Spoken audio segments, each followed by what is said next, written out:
तो hello friends, स्वागत है आप सभी का हमारे यूट्यूब चैनल में। तो फ्रेंड्स, जैसे कि आपने थंबनेल में देखा, अभी बीपीएससी के जो चेयरमैन हैं उन्होंने प्रेस कॉन्फ्रेंसिंग करी है आज ही अभी थोड़ी देर पहले। तो अब जानेंगे कि उन्होंने प्रेस कॉन्फ्रेंसिंग में क्या क्या बोला है। तो मैं लाइव दिखाऊंगा कि उन्होंने क्या क्या बोला है, और निगेटिव मार्किंग हट गई है या नहीं हटी, इसके बारे में भी हम बात करेंगे। और बीएड वालों को जो सबसे बड़ा डाउट है कि हमें पेपर देना चाहिए नहीं देना चाहिए, उसके बारे में ही आज हम बात करने वाले हैं। तो सबसे पहले मैं फ्रेंड्स उनकी जो प्रेस कॉन्फ्रेंसिंग है उसको मैं सुना देता हूँ आपको लाइव, फिर इसके बाद आगे हम बात करते हैं। तो फ्रेंड्स, अगर आप चैनल पर नए हैं तो आपसे रिक्वेस्ट है चैनल को सब्सक्राइब जरूर कर लें। तो आइए सुनते हैं इनकी बात को। और आज का जो सबसे महत्वपूर्ण विषय है, आप सब समझ रहे हैं उस चीज़ को, वो है अध्यापक भर्ती परीक्षा को लेकर। यह परीक्षा 24, 25 और 26 अपने निर्धारित तिथि और कार्यक्रम के अनुसार आयोजित की जाएगी। इसमें किसी को कोई संशय नहीं होना चाहिए। फिलहाल के हिसाब से वो अपने निर्धारित कार्यक्रम के हिसाब से ही वो आयोजित की जाएगी। जो भी अभ्यर्थी इसमें आवेदन दिए हैं वो सभी के सभी इसमें भाग लेने के लिए अधिकृत हैं, वो भाग ले सकते हैं। आप सब लोगों को जानकारी दे दूं कि हम लोग परीक्षा के स्टेज पर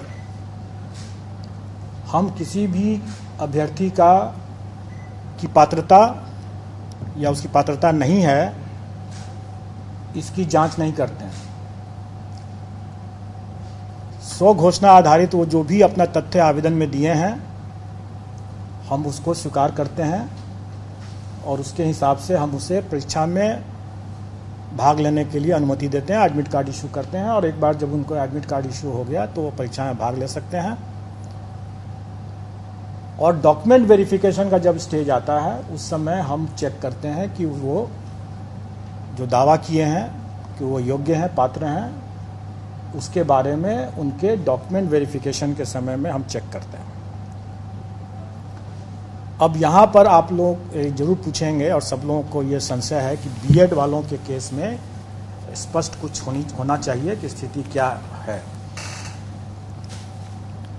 देखिए, आप लोगों ने माननीय सर्वोच्च न्यायालय का जो आदेश देखा होगा, उसके पेज 45 में के अंतिम पैरा में स्पष्ट लिखा हुआ है कि राजस्थान गवर्नमेंट ने बीएड अभ्यर्थियों से आवेदन नहीं लिया, उनको रोक दिया आवेदन देने से।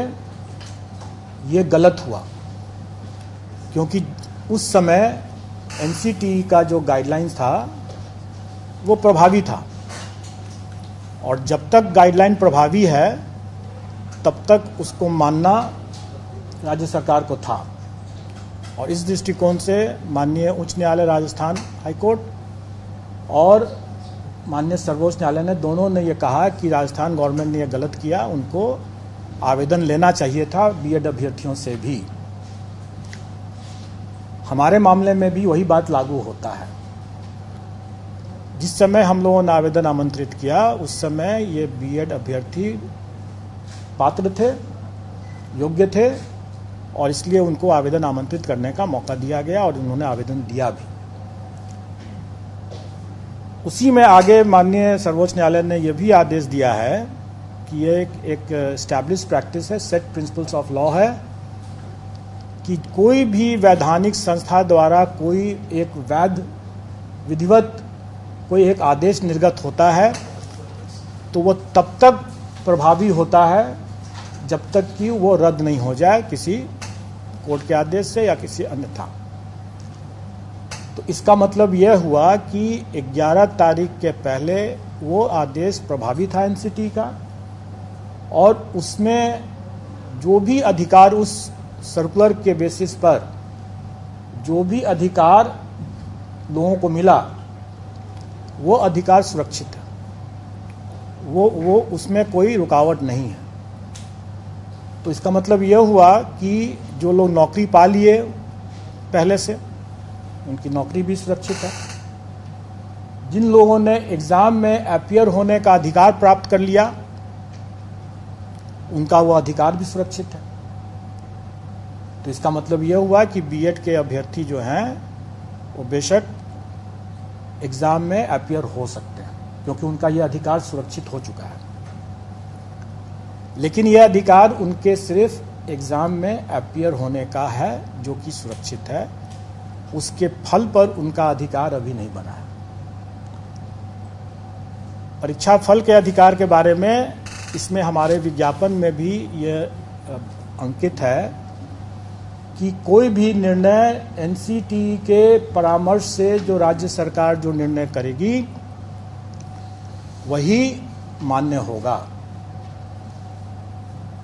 क्योंकि हम लोग एनसीटी से गाइडेड होते हैं, और जैसा कि मैंने पहले बताया कि पेज 45 सुप्रीम कोर्ट के ऑर्डर के लाइट में कि राजस्थान सरकार को भी एनसीटी के आदेश को मानना चाहिए था, क्योंकि वो उस समय प्रभावी था, और हम लोग भी उसी को मानते हैं। और एनसीटी का गाइडलाइन जो भी रहेगा, राज्य सरकार का जो भी उस पर जो निर्णय होगा वही अंतिम निर्णय होगा, वही मान्य होगा। ये सबको मानना है। तो इसके संबंध में जब स्थिति आएगी कि परीक्षा फल के संबंध में कि उनकी पात्रता बनती है कि नहीं बनती है, इसके संबंध में जो भी निर्णय होगा वो उस समय उसके परीक्षा फल को प्रभावित करेगा। तो फ्रेंड्स इसमें क्या है कि यहाँ पर ये इनकी बात आपने सुन ली होगी। अब देखो फ्रेंड्स, यहाँ पर निगेटिव मार्किंग के बारे में क्या है कि निगेटिव मार्किंग जो है वो हटा दी गई है। अब कोई निगेटिव मार्किंग नहीं है। और जो बीएड वालों का है, तो इस पूरी कॉन्फ्रेंसिंग में हमने देखा यहाँ पर जो कंक्लूजन निकल रहा है इसका, वो यही निकल रहा है यहाँ पर कि अगर आप एग्ज़ाम देना चाहें तो दे सकते हैं, क्योंकि जो नोटिफिकेशन आया है वो 11 तारीख से पहले आया था, क्योंकि सुप्रीम कोर्ट का जो ऑर्डर है वो आया था इसी 11 को। तो कहने का मतलब है कि एग्ज़ाम के लिए आप वैलिड हैं, लेकिन इसके बाद जब डॉक्यूमेंट वेरिफिकेशन होगा या एनसीईटी का कोई नया जो रूल है वो आएगा, कोई संशोधन आएगा, उसमें अगर आप एलिजिबल हो जाते हैं तो आपका डॉक्यूमेंट वेरिफिकेशन होगा। तो एक डाउट जो सबसे बड़ा था अभी भी रह गया है, इसका जवाब अभी तक नहीं मिला है, क्योंकि बीएड वालों को पेपर देना चाहिए नहीं देना चाहिए, और उनका जो अंतिम रिजल्ट है वो रोका तो नहीं जाएगा कहीं, इस बारे में डर है। और इसका जो आंसर है इनके पास भी नहीं है, जो बीपीएससी चेयरमैन हैं अतुल प्रसाद, इनके पास भी नहीं है, क्योंकि वो खुद ही कह रहे हैं, अभी आपने सुना भी कि हमें भी इस पर संदेह है। तो इनको भी नहीं पता है, क्योंकि एनसीईटी कब सुधार करेगी इस पर कुछ नहीं कहा जा सकता। लेकिन सबसे अच्छा होता अगर इसके पहले एग्ज़ाम के पहले ही एनसीईटी कुछ नया नोटिस निकालती और वो कन्फर्म कर देती कि आगे का क्या होगा बीएड वालों का। तो फ्रेंड्स आज की वीडियो यहीं तक रखते हैं, मिलते हैं नेक्स्ट वीडियो में। अगर आप चैनल पर नए हैं तो चैनल को सब्सक्राइब करना बिल्कुल भी मत भूलें। मिलते हैं नेक्स्ट वीडियो में, टेक केयर, बाय बाय।